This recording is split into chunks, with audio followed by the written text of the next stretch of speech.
So I would like then now proceed with answering a question that I got from one of you, which I thought was a very beautiful question, and I hope that the answer can be of help and support for more of you. I will first read the question. How can I help my 4-year-old to deal with seeing and hearing about the suffering of others? Now, this is a very relevant question all the time, but maybe in this time it's even more relevant. And the question continues with, I can see that when my 4-year-old is worried about my parents making it through, it is the fear of the little baby that can't survive without her parents. And that's quite clear and therefore also relatively easy to work with. But when hearing the news of what others have to go through, it's not as clear. There's a bit of what if this happens to us, and so identification, but it seems to be more than that. My 4-year-old asks, how can I be happy in the now when there is so much suffering going on? Okay, so let me just share some of the thoughts that I had in regard to this question. Of course, nowadays we have a lot of news about suffering. We also changed the way we organize our lives to help the suffering get less than necessary. So yeah. So it's a little bit the same as what I said last time, that this situation is actually revealing things that are true all the time already, but now it's more in our face, because suffering is a part of life. Suffering is happening all the time. Maybe we are not always aware of it, but these times here now help us to see that that is true. And of course, we, with our clarity process, part of our process is to not close our eyes for the fact that suffering is a part of life. Of course, we also do not want to overwhelm ourselves with it, and therefore this tip to have some moments where you watch the news or read the papers or things and not overwhelm yourself with it, but also do not close your eyes for it.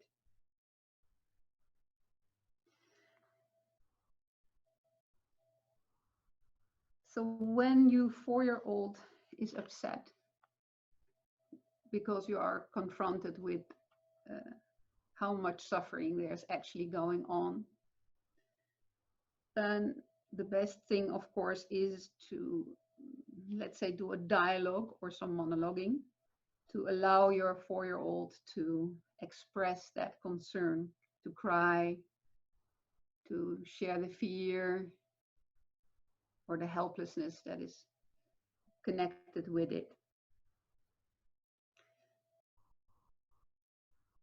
And on the here and now cushion, don't try to deny that that is true. Yeah?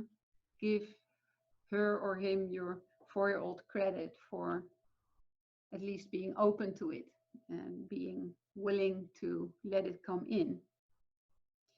Because there is massive suffering, not because of the situation now, that is happening always, all the time, in this moment, in the human world and in the animal world. Whether we see it or not, we are connected, so we know that that is happening. But we must also know that that is not everything that's happening. There's also happiness going on. There's also satisfaction happening right now, massive satisfaction. Yeah? Maybe for humans it's not so easy to let that come in, but we know that the now is giving it us with plenty. Yeah? And especially when we wake up from the mind a little bit more. But In the animal world, it's much more easy to see. If you have a cat or a dog, or you're simply watching the birds, and even also the plants and other living beings and humans, they are, yeah, happy, satisfied. This potential that the now is offering for happiness and contentment is also massively present, and we also do not want to close our eyes for that. It's not an either or situation. It is there. Now, I absolutely do understand that when so much suffering is coming to you through stories, through images, that when you ask the question, what is now? And the simplicity of the now tells you that everything is fine. And your senses tell you that everything is fine. That there can be some kind of conflict, some kind of inner conflict, because your mind tells you, yes, but suffering, I've just seen so much suffering. Suffering is a part of life. There is suffering on another place in the now. And it's only the limitations of my senses that prohibit me from seeing that suffering. And of course that is true, but let it not prohibit you from seeing the happiness, the peacefulness, the abundance, the support that life is giving in the moment.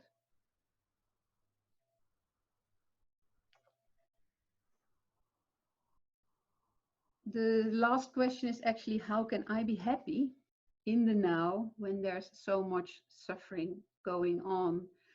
How can I allow myself, in a way, the happiness that the now is offering me when there is so much suffering going on at other places in other beings? Now, I changed a little bit the word. The question is not how can I be happy, but do I allow myself to be happy when other creatures are suffering?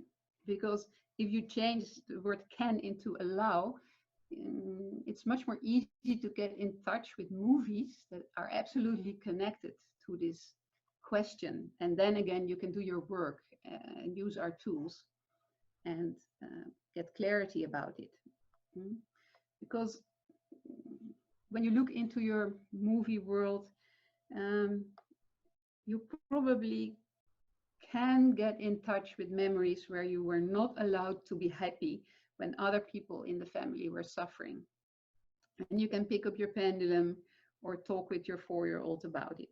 So that is very important to check that, whether there are memories where you were told not to be happy, not to fear of the positive things, maybe also, or where you yourself made this, came up with this idea that somehow you were responsible for the happiness of others in the family, that you gave yourself the job to have some to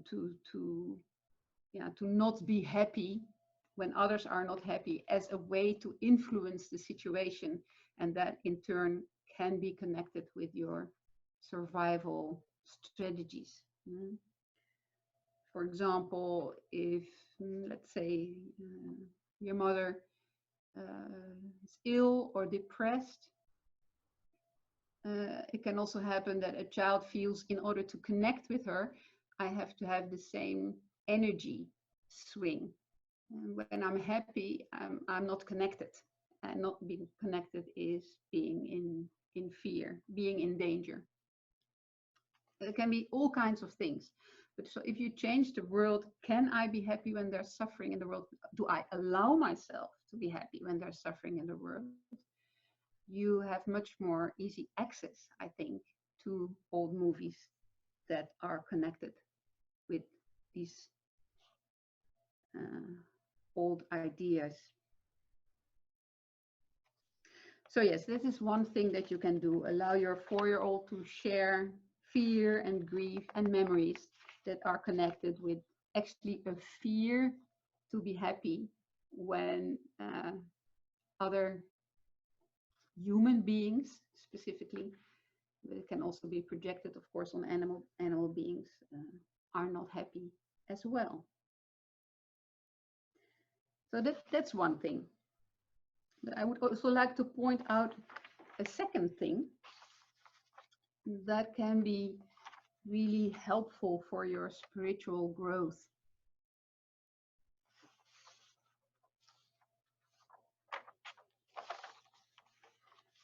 When there's suffering, whether that is through an image or a story, it can also happen with your neighbors or in your family or with friends.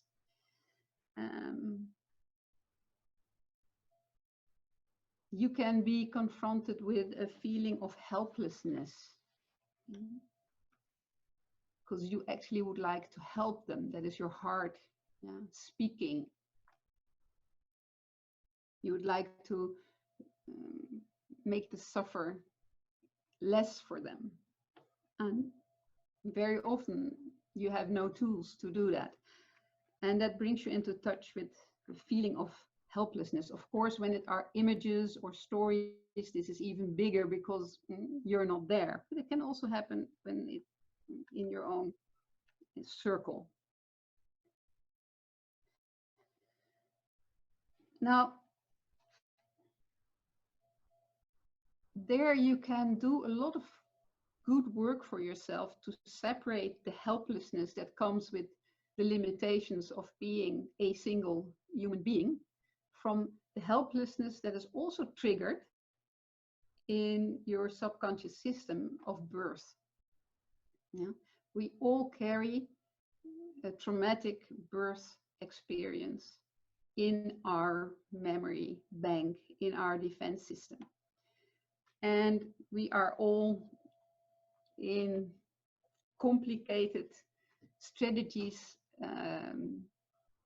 entangled in complicated strategies to not feel that anymore, to not be in touch with that trauma that is hidden from us by our defense system. So when we as an adult are confronted with limitations to help others in any other way, in any way, then protective mechanisms can become very, very strong. And actually, it's pretty easy to get out of that if you are willing to accept that although we are all connected, the human form has its limitations. It plays its part, but only a part. Yeah. And it's an important part because everything you do has an influence on everything. But you're not God. It prevents you from becoming, how do you call that? Megalomaniac or something. And the idea that it's up to you to make everybody happy and it's up to you to save everybody, then you're definitely in memory of a younger age. So help your 4-year-old see that when you're feeling helpless, although it's not a nice feeling, your survival is not in danger. That is the key. Yeah?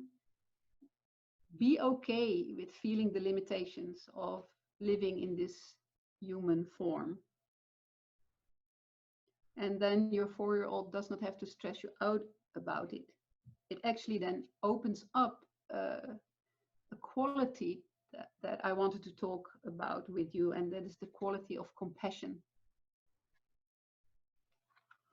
When you can accept your helplessness, you can open up your quality of compassion.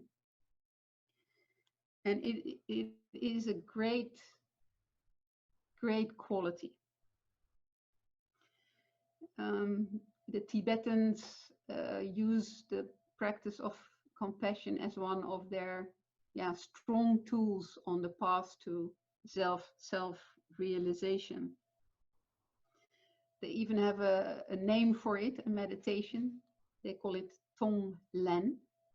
And that is where you very consciously open your heart for the suffering that comes on your path. And whether this is suffering that you connect with through your senses, or whether this is suffering that you connect to because of images or stories, and through a deeper connection, being connected with everything.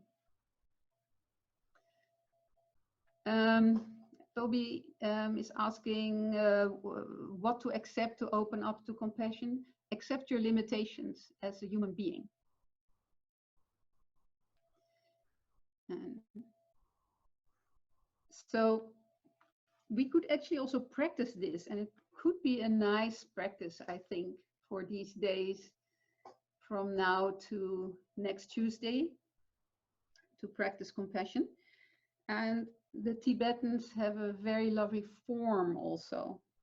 And I think it's very practical also, that when you encounter something that breaks your heart, or that you feel helpless against, and not able to help, although you feel that you would like to do something, then give your compassion, or actually open your heart for the suffering, and give strength and love, or whatever it feels like you want to give. In a practical form, you breathe the suffering in. This is the opening of your heart for the pain or the suffering. And this is also why it is a high quality spiritual exercise, because you have to overcome the fear of feeling this pain yourself. You understand? And you know that the now is supporting you, that the now is benevolent to you, that you have the luxury of being able to open your heart for the pain of others. So, and you can actually also make, I don't know if I can show it in the camera, a hand movement, on breathing in. You actually imagine the pain, and you can also give it a color or a form if that works for you, but not necessarily. And you breathe this into your heart. And then you allow your heart to transform this suffering into a gift, which can be love or light or strength, anything that comes up in your mind or heart, what you would like this person or being or group of people that is suffering, what you would like to give them from your energy for their support. And it's a very beautiful practice. So you can do this for single people. If there's someone that you know that is not well, or is depressed, or goes through difficulties, but you can also do it for groups of people. For example, if you see that in India, the whole idea to protect the people by staying at home, and millions of people don't even have a home. So that can come in very, very deeply. And then the idea is not to put that away, but then to open yourself up for that and intuitively give them something. It's a very beautiful practice, and the beauty of it is also that it puts you in your adult strengths, and you have something to give. And then again, it's also the connection, that you don't close down for them because of their suffering, but you open up for them and give something from your energy back to them. Now, the way I see it is that compassion has a twin sister. And there's not so much talking about this twin sister, but the twin sister is just as important as the compassion. And the twin sister of compassion is sympathetic joy. It means that you can rejoice with others who are happy, who are doing well, who are in a good state. My feeling is that when you practice compassion, you should also practice sympathetic joy. Otherwise, it is out of balance. And this is then also an answer to the question, how can I be happy when there's so much suffering? That is when you practice both, because they're actually the same, because compassion is that you're feeling with them. Sympathetic joy is that you're feeling with them. And you open up that suffering is not the whole story. Suffering is just a part of the story. Yeah. So yeah, that would actually then be my invitation. So when you are touched by suffering, allow yourself to be touched. Yeah. Practice this compassion thing. But then also have your ears open. If you hear birds singing, practice sympathetic joy. If there's a tree like it's like here in my garden with full bloom, yeah, practice sympathetic joy with nature, because in the end suffering is of course related to the survival drive and the survival fear, and without the urge to survive there is no suffering. Yeah? So suffering is a part of life due to the survival drive, but happiness or contentment or joy is of course also part of life, yeah, but it's also part of being, of the whole. It's actually bigger than suffering, much bigger. So yeah, go there as well, do both. Yeah. And you could even say that when we practice what is now, that we practice sympathetic joy with the moment. Yeah. So yeah, do both. And uh, the beauty is that in a way, practicing these both things is a little bit like polishing your soul. You also very often have make decisions, political decisions, decisions what to buy, decisions what to say. And when you practice compassion and sympathetic joy, it has an influence also on your whole system, on the decisions that you make on a day-to-day basis, because you're not closing yourself down, not for suffering and not for the beauty of life that is always there as well.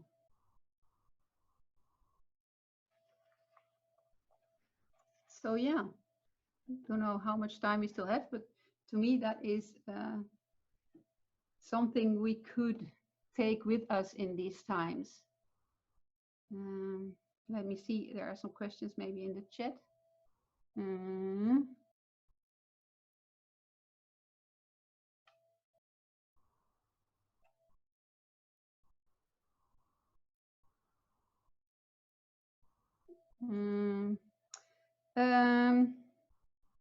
I don't know. When I put the chat, I lose the whole thing. Now I'm back again. Can I use it for my 4-year-old? Yes, you can use it absolutely for your 4-year-old. You can also use it for yourself. I would suggest first practice it for others, for the suffering that you see around, to really get this feeling of breathing it in and giving your love or light or support or strength, sharing that, giving something back. And with sympathetic joy, you breathe in the joy and you join in with the joy, or whatever feels like adding to the joy, dance with it, and then practice it on yourself, whether it's your 4-year-old or you. You know, the 4-year-old is actually just an idea. Never forget that. It is a symbol for your defense system. Yeah? It's a part of your being, you could say. But I feel that practicing compassion and sympathetic joy for your whole being is actually the next level practice, and a high level of spiritual practice. And in a way, I think you could say that doing a dialogue or picking up your pendulum, if you could do it from that energy, from the energy of compassion, from the energy of sympathetic joy, that you will make much progress.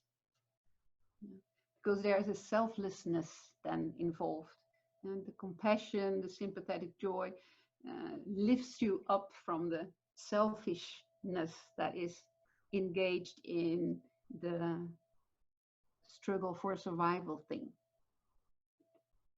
But of course, also do the other thing I talked about first.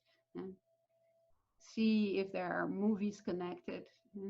If you do not allow yourself this, or if you feel that you would like to shut yourself away from suffering, or that you cannot deal it anymore with all this suffering, then yeah, I bet there is some old stuff resonating there, worthwhile to be looked at.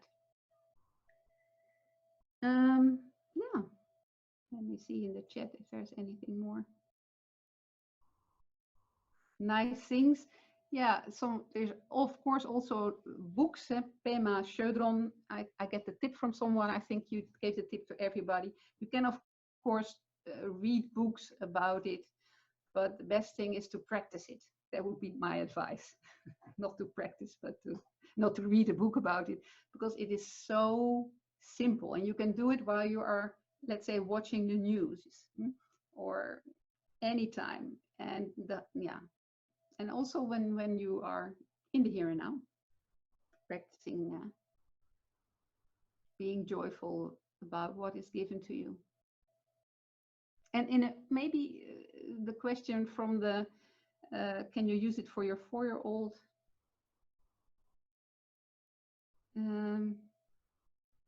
I bet that when you were a child, you would have wished that someone said to you that although your father is suffering, or although the little boy from the neighbor is suffering, play as well. Have your life as well. Both can be there at the same time. And maybe also help your 4-year-old understand that although it took responsibilities upon itself to make siblings happy, or father or mother happy, that it is not her or his responsibility, and never has been, and that it was simply an attempt to have some influence in a very, very helpless situation. Well, I think somebody has to say to me that I have to stop talking. But, well, thank you for the question, Irene. Very, very nice.